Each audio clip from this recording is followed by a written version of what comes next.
Good evening, ladies and gentlemen, and welcome back to the FrostBytez gaming experience. So, it's been about a couple months since I uploaded some Touhou Luna Nights, and just about a week ago, to the time of this recording, they finally added on a little bit more to the game. So, let's go check it out. Why is there a shrine gateway here? And it's a white one too. Wonder where it leads to.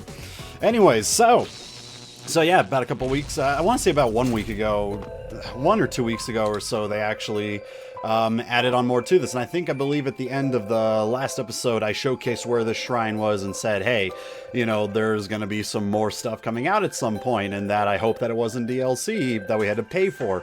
And sure enough, it wasn't DLC we needed to pay for. It just was part of a patch, and we got it. And so we finally get to check out what it is. And let me tell you right now, it ain't a whole lot, actually. It is one extra stage and one extra boss. And it doesn't disappoint, really.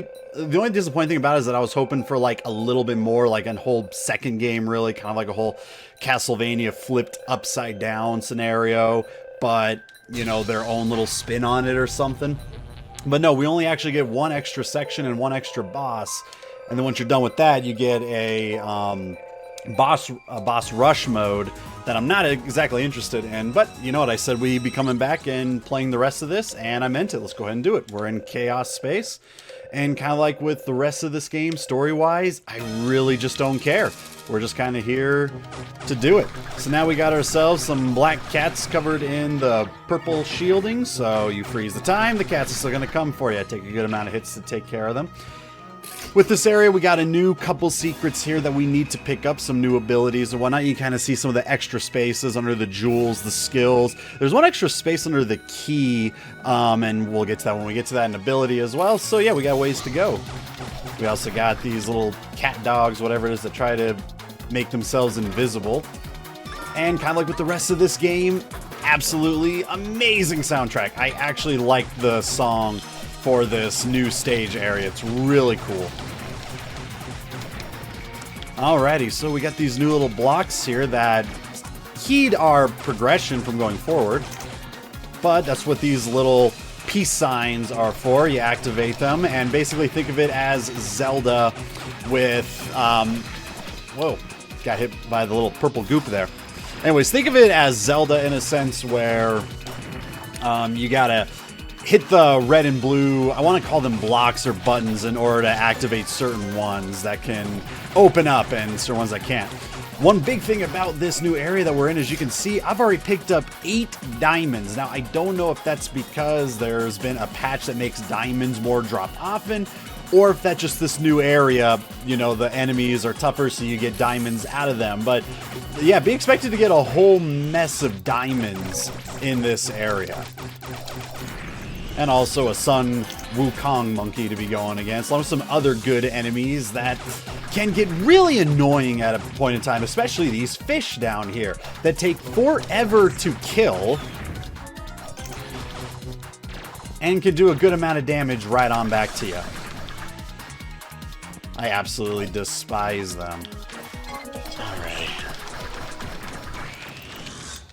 Oh, that's right. I keep forgetting. Underwater means that you cannot do anything when you activate the time. Alrighty, so I believe this is what I need. Yep. Anyway, so yeah, the new puzzle gimmick is these peace signs. Whenever you hit them, a new area opens up because of it. Does it make it extremely difficult? Not really. You know, it's nothing really too hard or anything like that. I was hoping to get the perfect timing on it. But yeah, I mean, it's still just, you know, it's as fun as the rest of the game is. And I gotta say, the boss for the area, oh my god, like, relatively tough. In fact, I'm almost a little bit scared that I may not be able to beat it on my first go, which is a very big possibility. You know, I guess, you know, that's a good thing, you know? A real, true final boss, I guess you want to call it. Definitely worth being the final boss. If you notice with that vending machine, there was a tail on it. That's what tells you, hey, this is actually not real.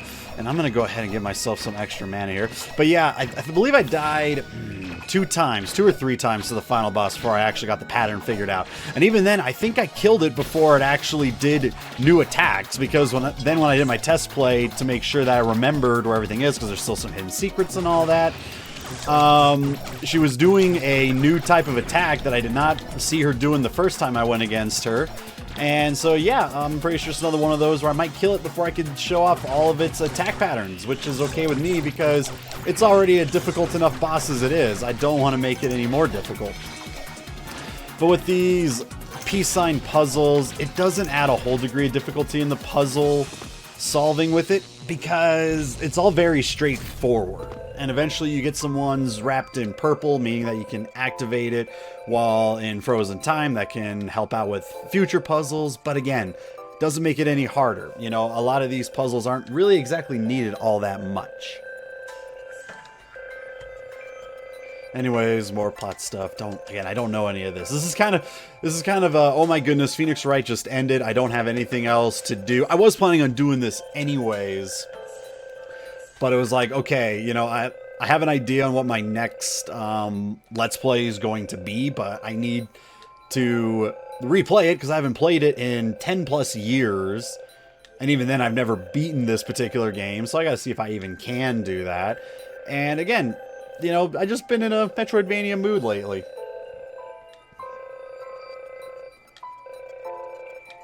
Alright, let's get to it. Again, sorry to all those really die-hard Touhou fans out there that really love all of this stuff. Again, I just don't care. And a lot of that, again, does come from the fact that I've never played any of the Touhou games except for this one. So big apologies on that. We're going to flip that switch over there to open up a switch in the future. And yes, we also got some fire we got to deal with that we cannot go through. Think of the fire here as a new door, in a sense. We got to find the specific key to go through it. And again, by switching on that one particular peace sign opens up this door. If you don't do it, you have to travel all the way back for it. Alrighty. I just want to avoid that cat and go right through here. Just get ourselves an easy save and some full health and mana. Go ahead and freeze time so I can try and save up on my mana. For these dragon heads are easily, to me, the most annoying new enemy, just because their pattern is so weird. They just dance around. Every time they hit down onto something, they go through. Now we got ourselves an Ice Magatama, which is our key. So as you can see right through, underneath all the actual keys, we have ourselves a special kind of key. Get away from me. I really hate those dragons. They just move so weird and they're never fun to go against. Alright, but with that, we can now actually go through the fire, which will then take us to our next skill or deal that we need. But with it, as you can see, we can just wrap around it. It doesn't really do anything beyond that. Again, think of the fire as doors, really.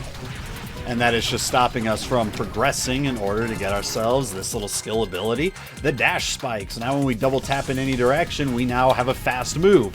More harmful than anything in my case, because it has caused me so many times accidentally to go forward so fast that I run into too many enemies and get myself killed. But it is needed in order to progress through the game anyways, so, you know, this is kind of one of those you gotta get used to it sort of ordeals. And these little camera dudes here, if you remember the as I reform my MP here, if you remember the little jackrabbits from one of the earlier stages that they had a little aura that if you stepped in it, it would freeze time just for you? That's what their cameras do. Their cameras just completely freeze you in time. It's not fun at all. But what is going to be fun is what we're going to be going into right now to get. Alright, drop right on down here. And we want as much MP so we can take care of these damn fish. Oh, and our brand new skill. Alrighty, the bound knife, or as I like to call it, the bounce knife. Actually something that I do prefer having over the actual Lost Holy Sword.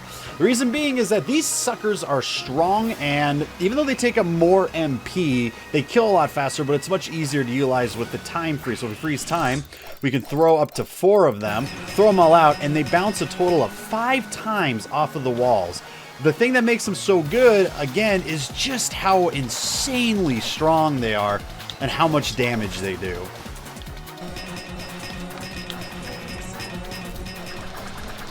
So you're going to see me abuse those throughout this. The one thing that actually beats out the Lost Holy Sword, in my opinion. Because as you can see, we're going to throw 4 of them, and they just kind of go all over the place and just kill everything in their way. And again, bounce up to 5 times total. So we're going to freeze here. Hit it. Boom. That's how that works. Oh, again, it gets really bothersome with how easily... Oh boy, you're... Okay, let's go ahead and go right through here first. Ah, geez, I don't have enough time for it. Oh boy, I better stay over here for the time being. Wait, did I just get myself stuck? Oh no, I didn't, because I can go down through there.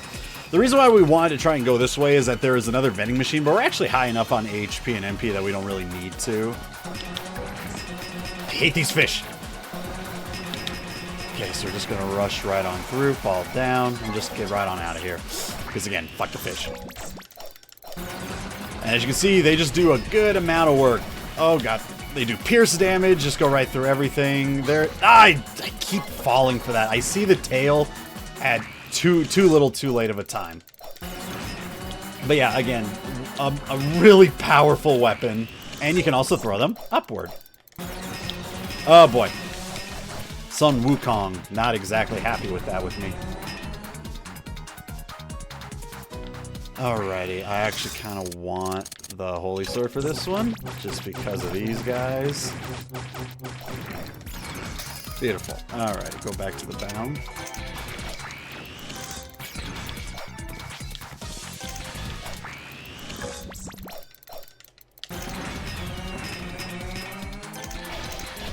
So yeah, these little cat, whatever these things are, absolutely hate them because of those explosives that they shoot now.